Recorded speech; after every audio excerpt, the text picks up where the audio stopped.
বর্তমান বিজ্ঞানীরা কি বলেছেন?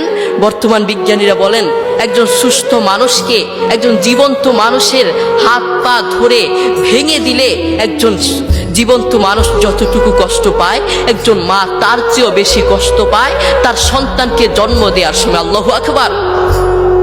এরপরেও কেন আমাদের মায়ের প্রতি ভালোবাসা নেই? কেন আমাদের মায়ের প্রতি ভালোবাসা নেই? একদিন আব্দুল্লাহ ইবনে ওমর রাদিয়াল্লাহু তাআলা আনহু কাবার পাশে দাঁড়িয়েছিলেন। তিনি দেখলেন একজন যুবক তার মাকে কাঁধে করে করে তাওয়াফ করাচ্ছে। আব্দুল্লাহ ইবনে ওমর রাদিয়াল্লাহু তাআলা আনহু তার দিকে তাকিয়ে থাকলেন।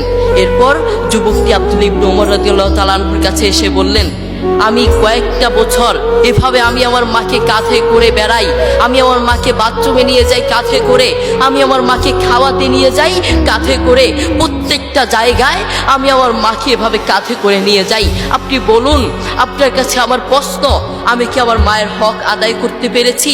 আমি কি আমার মায়ের হক আদায় করতে পেরেছি? আব্দুল্লাহ ইবনে ওমর রাদিয়াল্লাহু তাআলা আনহু কি বললেন জানেন? তোমার মা তোমাকে জন্ম দেওয়ার সময় কয়েক হাজার কষ্টের নিঃশ্বাস ছেড়েছে।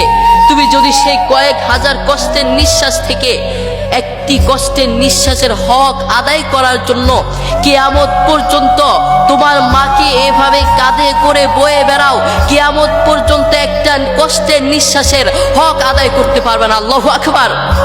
দেখেছেন মা আমাদের জন্য কত কষ্ট করেছেন। নিজের জীবনের চেয়ে তার সন্তানেরকে ভালোবাসেন। অন্য কারো দিকে না তাকালেও নিজের সন্তানের দিকে তাকান।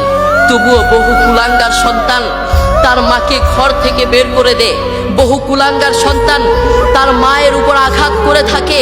আরে আমি তো আমার পক্ষ থেকে বলতে চাই, যারা তার মাকে ঘর থেকে বের করে, যে অযোগ্য সন্তান, যেই নাফরমান সন্তান, যেই কুলাঙ্গার সন্তান তার মাকে ঘর থেকে বের করে, ওটা সন্তান হতে পারে না। আসমানের নিচে জমিনের রূপে ওই সন্তানের মতো নাফরমান আর কে হতে পারে?